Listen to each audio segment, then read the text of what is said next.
વલસાડ જિલ્લામાં વરસાદી માહોલ ધરમપુર અને આસપાસના વિસ્તારમાં વરસાદ વરસતા વાતાવરણમાં ઠંડક પ્રસરી ગઈ છે। ગરમી અને ઉકળાટમાંથી રાહત મળી ગઈ છે। વાપી, વલસાડ અને કપરાડા તાલુકામાં પણ છૂટો છવાયો વરસાદ વરસ્યો છે। વરસાદથી ડાંગરના પાકને ફાયદો થયો છે। ખેડૂતોમાં પણ ખુશી જોવા મળી રહી છે। તો વલસાડની અંદર જે રીતે આગાહી હતી તે પ્રમાણેનો વરસાદ અહીંયા પણ જોવા મળી રહ્યો છે। વાપી અને કપરાડાથી પણ એ જ સમાચાર પ્રાપ્ત થઈ રહ્યા છે કે જ્યાં પણ વરસાદી માહોલ જે છે તે જોવા મળી રહ્યો છે। લાંબા સમયનો એક વિરામ હતો। ખેડૂતો જે સારા વરસાદની રાહ જોતા હતા તેઓ માટે આ વરસાદ જે છે તે હાલમાં મદદરૂપ થઈ રહ્યો હોવાની ખેડૂતોની રાવ છે। છેલ્લા 10 કલાકમાં 125 તાલુકામાં વરસાદ થયો છે। સૌથી વધુ ઉત્તર ગુજરાતના જિલ્લાઓમાં વરસાદ જોવા મળ્યો છે। ખેડબ્રહ્મામાં 3 ઇંચ જેટલો વરસાદ, વડાલીમાં 3.5 ઇંચ જેટલો વરસાદ નોંધાયો, દાંતીવાડા અને વિજયનગરમાં 2 ઇંચ વરસાદ નોંધાયો, પોશીના, દાંતા, સતલાસણા, ખેરાલુમાં 2.5 ઇંચ વરસાદ, વઘઈ, હળાદ અને પાલનપુરમાં 1.5 ઇંચ વરસાદ, 9 તાલુકામાં 1 ઇંચ જેટલો વરસાદ પડ્યો। અન્ય તાલુકાઓમાં પણ નોંધપાત્ર વરસાદ થયો હોવાની જાણકારી મળી રહી છે।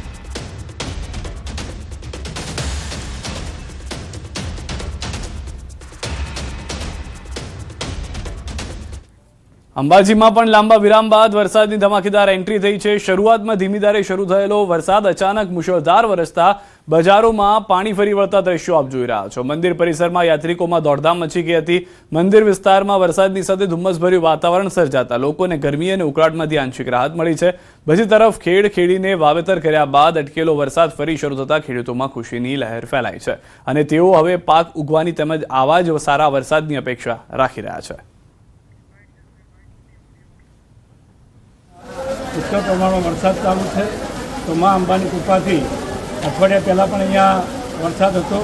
પછી ખેડૂતોએ વાવણી કરી છે। વાવણી પછી ફરીથી આજે આ સારો વરસાદ શરૂ થયો છે તો મા અંબાના આશીર્વાદથી ખેડૂતો માટે આ વરસાદ એક કાચું સોનું બરાબર છે।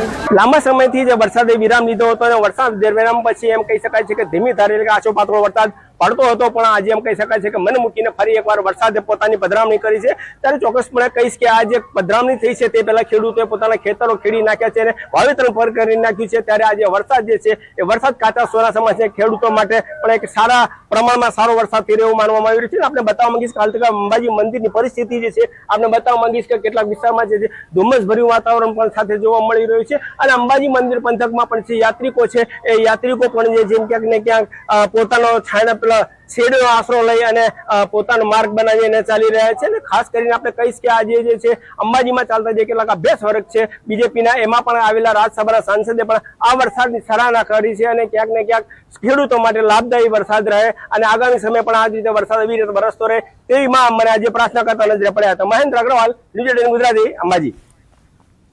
તો મહેસાણાના ખેરાલુ તાલુકામાં વરસાદી માહોલ, ગ્રામ્ય પંથકમાં વરસાદ ખાબક્યો। બળાદ, મલેકપુર અને વિઠોડા સહિતના ગામડાઓમાં વરસાદ। લાંબા વિરામ બાદ વરસાદથી સ્થાનિકોમાં પણ ખુશીનો માહોલ જોવા મળી રહ્યો છે। મહેસાણા જિલ્લામાં આજે વિવિધ તાલુકાઓમાં સાર્વત્રિક વરસાદ નોંધાયો છે। સતલાસણા અને ખેરાલુ તાલુકામાં સૌથી વધુ વરસાદ પડ્યો છે। બપોરે 12 થી 4 વાગ્યાના સમયગાળામાં વરસાદ નોંધાયો છે। વડનગરમાં 15 મિલીમીટર અને ઊંઝામાં 12 મિલીમીટર વરસાદ ખાબક્યો છે।